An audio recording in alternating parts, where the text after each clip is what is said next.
শিক্ষার্থীদের আন্দোলনের পরেও আজ বুধবার দেশের ৫৯টি জেলায় এইচএসসি ও সমমান পরীক্ষা অনুষ্ঠিত হচ্ছে। শুধু চট্টগ্রাম বোর্ডের আওতাধীন ৫ জেলায় পরীক্ষা স্থগিত রয়েছে। এদিন সাধারণ ৮টি শিক্ষা বোর্ডে ৩টি বিষয় এবং মাদ্রাসা ও কারিগরিতে একটি করে মোট ৫টি বিষয়ে পরীক্ষা নেওয়া হচ্ছে। সকাল ১০টায় এসব পরীক্ষা শুরু হয়েছে, যা দুপুর ১টা পর্যন্ত চলবে। এদিকে পরীক্ষা শেষে আজ ঢাকা সহ দেশের বিভিন্ন জেলায় শিক্ষার্থীরা বিক্ষোভের ডাক দিয়েছেন। ঢাকায় শিক্ষার্থীরা কয়েকটি স্পটে জড়ো হয়ে সেখান থেকে লং মার্চ টু শিক্ষা মন্ত্রণালয় কর্মসূচি করার ঘোষণা দিয়েছেন।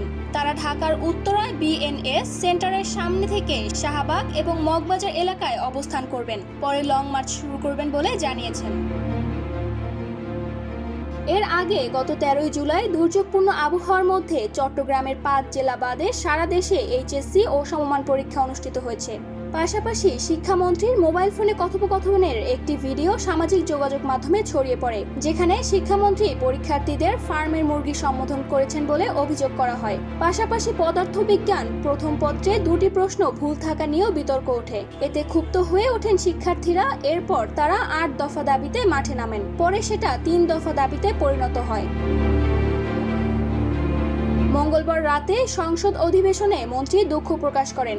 একই সঙ্গে গত মঙ্গলবারের পদার্থবিজ্ঞান, হিসাব বিজ্ঞান ও যুক্তিবিদ্যা প্রথম পত্র পরীক্ষা পুনরায় নেওয়া হবে বলে ঘোষণা দেন। তারপরও পরীক্ষার্থীরা শান্ত হননি। তারা এখন শিক্ষামন্ত্রীর পদত্যাগ দাবিতে অনড় রয়েছে। এ দাবিতেই ফের কর্মসূচি দিয়েছেন।